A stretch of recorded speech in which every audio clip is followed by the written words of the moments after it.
I know you got some crazy stories from that time period. Like, I know that the fucking Nipsey thing was like a crazy connection that, well, it just seems crazy now given how he passed and everything. But you had this connection with him early on.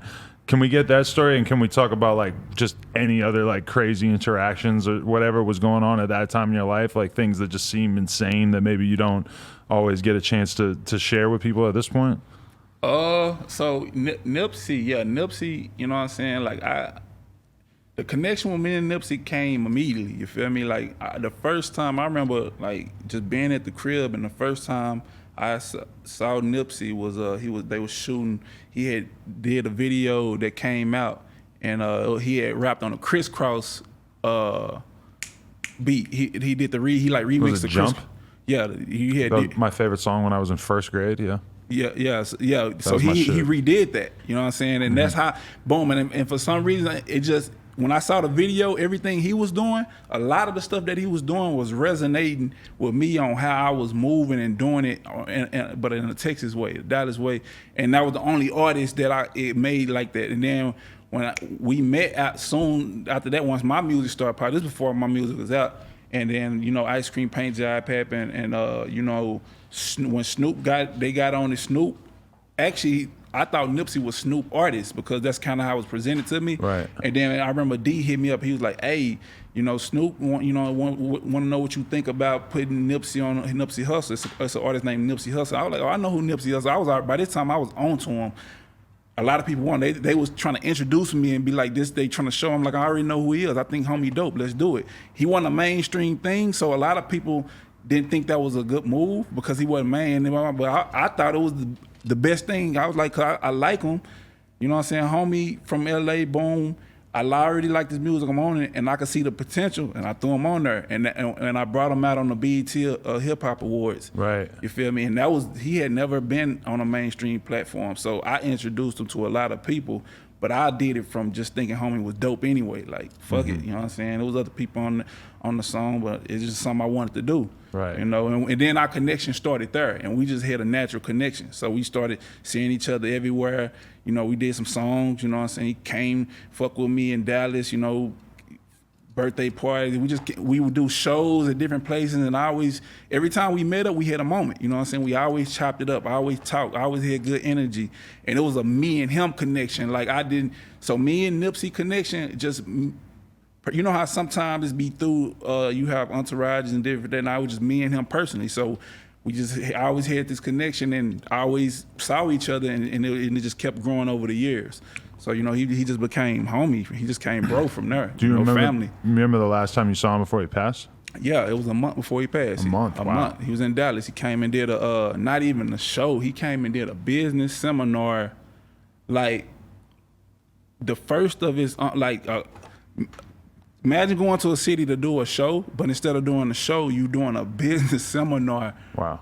And you bringing out people in that city, the youth that's in that mindset. And you're getting paid for it, just like a show, but you sitting down like this, talking. And that's what he came to Dallas to do. And it was just about business, real estate, all the shit he was about. You feel me? He was teaching that, and he was getting paid for it. When he came to Dallas, I went there. You know what I'm saying? Support him and check him out, boom, boom, boom. And, you know, before he went and did the speech and the stuff he had to do, we was in the back room, just private moments, you know what I'm saying, talking about it. We was talking about that I was supposed to come to LA he had just built his new studio. He told me to come to LA to do his to come record, because I was talking about, look, I got this Texafornia project I'm working on, you know what I'm saying? We always was talking about doing the Texafornia thing. I'll bring it up, and he was gonna get on the song and the project, and he was just like, why don't you just come to LA and do it at my studio. So my next time to go into LA was gonna be that next month. You feel me? So it was already planned for me to go to LA and record with Nipsey. Right. And then this was literally a month prior to when it happened. And that happened, and then the next time I ended up going was for the funeral. So I went out there for the funeral and everything, and you know, and that was that. But you know, like I say, bro, you know, that was fam. You know what I'm saying? It's a lot of love there, and you know, homie energy, spirit is here forever. You know what I'm saying? So with that being said, yeah.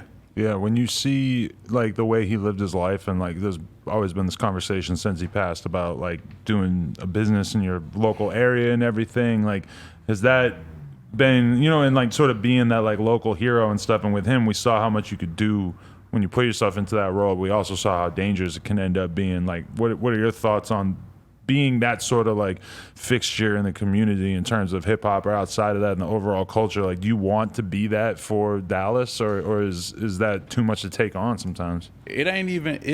That's just who homie is. You know what I'm saying? And like, for me, it's parts of that, but it's also for me, it's just inspiring. Because I know how, just like homie, he know the greatest act that you can do, whatever, is inspire somebody. You know what I'm saying? And I believe in that, you feel me? So even for my city and this and that, I'm more about inspiring, and I come be hands-on, and I come boom, boom, this and that. But as far as feeling like I gotta do something, I don't feel like I have to do anything that don't touch my heart. And there's a lot of things that touch my heart that I'm gonna do and actually do, and do it in them times. But I don't got like a set up, boom, boom, boom. But that's who homie is. That's who he was, who he is, you feel me? So it's different, you know, and it's unfortunate that like that put a sour energy out there about people feeling like they shouldn't you know, be able, or they don't want to necessarily be what is it, go say the hood, say you can do all that type stuff, which some of it's necessary, some of it ain't. But overall, you know what I'm saying, the way I look at it is everything he about is still impliable to what people should be doing.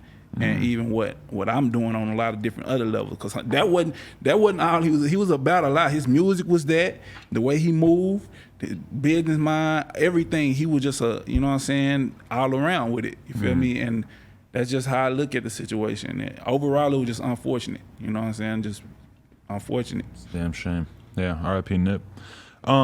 Okay, so at this point in your life, like, what are you primarily working on? Like, what do you find the most like excitement about working on in terms of, is it still primarily music, or like, I know that you signed Young Nation at one point and that was like a big thing for a while. We could definitely talk about that, but like, are you on the hunt for new artists? Like, is that something that you're passionate about?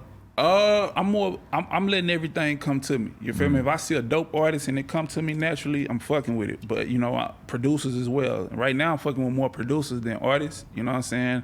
But it's all around. You know what I'm saying? I'm more about like, number one is the music still. Number one. You know what I'm saying? Creating that and getting ready to put that out. Cause that's where I'm at. Is getting ready to release all the music that I've been creating. You know what I'm saying? And that's number one. So you have a big project that you're super excited about on the way? Projects. You know what I'm saying? Yeah. Like, you know what I'm saying? And it's like, that's the type of thing that's hard for me to speak on, because it got to speak for itself. I can never tell you how something's going to be like I want to tell you. So it's just the only thing I be like, when it comes to the music and all that, it'll hit you when it hits you, and it'll hit you soon, that part. But the music is the thing. But it's a lot of other stuff too. You know, I'm getting into just a lot of stuff that makes sense with who I am and my brand and what I'm doing and what I'm passionate about, and it's all coming in together. And probably the next time we sit down, you know what I'm saying, I break a lot of that down, because a lot of that's in the mix right now. But, you know, 6'3", you know what I'm saying, the new brand, the music, all that's primary right now. That's how tall you are? Yeah. Okay, me too. So that means a lot to me off rip. Yeah, well, so you got to rep it down. It's a good height to be. Yeah, it's a good height. I'm about to give you a shirt. It's a good height. You don't look like a freak show, like one of these 7 foot tall dudes. But you ain't no 5'9" either. Yeah. Nah, it's cool. It's cool. Yeah. But nah, like where I'm at with it is new music, man. You know what I'm saying? Like, one thing that I'm happy about is that I never lost the passion about that. You know what I'm saying? And the creating and putting it out, and just that part of it. You know what I'm saying? And that's where I'm at now. Just giving the world the new music. You know, I got a new single out right now that we in the midst of shooting a video right now. It's a lot going on with that, but the new music, that's where I'm at. Right. Did you ever feel like you were kind of at risk for losing your passion for the music, or like not seeing it the same way? Because over time you have to become, as you become super aware of what the music can do, it becomes kind of hard not to focus on the end result, right? Yeah, that's what it is. You start, it's like having a power, realizing it, and then you got to know how you want to use the power. You know what I'm saying? And if it was worth it, boom, boom, boom. But it all got to make sense. Like, you can't just do something. Like with music, you can't just be dropping music. Obviously, people play the game, but you just drop it and you want to make a lot of money, noise, this and that. And that's cool. I understand that. But if it don't make sense in the end, it don't make sense. It just don't make sense. So with me, it was times where I never lost the passion of making music. It was just like, it's just a lot of other stuff to do while I'm doing it. You know what I'm saying? I got to a point where I don't just gotta focus 100% at this moment to do this because that's what people want. You feel me? Like, just like there's other shit going on. I got a lot of other fly shit, dope shit going on that makes me just as happy, and I still got the passion for the music. You feel me? Y'all just gonna have to wait on it. That's my mindset. You feel me? But at the same time, I know I got fans, and I wanna, you know what I'm saying, keep them, because they want the music too. But it's that type of relationship you got to build with your fan. My type of relationship I got with my fans, when it come, and I got different type of fan bases, different that like this type of music from me, and different that like this, and that was always a struggle. You know what I'm saying? To be able to deliver to both markets. Yeah, because I had that. Like when I started making singles, the motherfuckers that used to like me for mixtapes, they didn't like my single. They didn't like the concept. You feel me? The motherfuckers that like the singles, they didn't understand why I just won't make singles. Like, you know what I'm saying? And for me, cause I'm passionate about just the whole thing. Like, I like doing both. And you know what I'm saying? So I always had a struggle within my own fan base to keep both sides, which is what I figured out now, and that's why I got the 6'3" brand. You feel me? Because my 6'3" brand gonna give a certain set of fans that like this, and I'm still gonna have my Dorrough brand to get. You know what I'm saying? So that's time. You over time you figure that type stuff out. But it's good stuff. It's all in the product at the end of the day. The product is the only thing that matters. That's what people care about. How good the product is don't fucking matter. You know what I'm saying? Call it the Rudy's Chicken is a place in Dallas where you ever been to Dallas? Yeah. You been to Rudy's? I don't know if I've been to Rudy's. So Rudy's Chicken is popping chicken place. You feel me? It's just like, it's one of those you gotta go there type spots. Every city got a fire chicken spot. So Rudy's is there for Dallas. And honestly, and I ain't even for to be biased, it's gonna sound biased, but I done been to every city chicken spot and it ain't fucking with Rudy's. And I ain't even saying that from Dallas, because there be some stuff that's dope in Dallas, and then you go to other cities and then you go and I'll be like, I bet it ain't gonna be, and it do be dope. I'm like, but when it come to that, nah, you ain't fucking with it. But Rudy's, this the thing with Rudy's. Rudy's got this dope ass food, chicken, this whole thing. They over the years in the past, I ain't gonna speak on that. Shout out to Rudy's. I ain't putting y'all down. Y'all the best. Boom, boom, boom. Their customer service was trash, but the product's so good, it don't matter. You know what I'm saying? It don't fucking matter. So they customer, you get cussed out. Boom, boom, boom. It's the opposite of Chick-fil-A. You feel me? Like, you know what I'm saying? But the product's so good that the line still wrapped around. You willing to pull up with bad customer service because the product's so good. So what did that tell you? It's about the product. Now, if you got good product and good customer service, that's even better. Don't get me wrong. Right. But at the end of the day, motherfuckers only care about the product. That's it.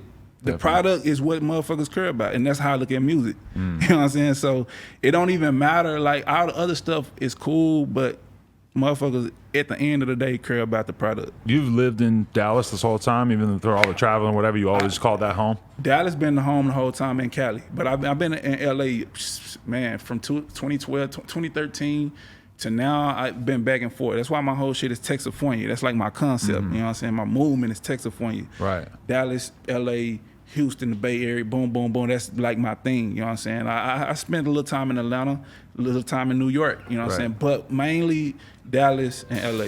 Hey, what up? It's your homie Dorrough Music, aka 6'3". If you like this clip, go watch the whole interview on No Jumper.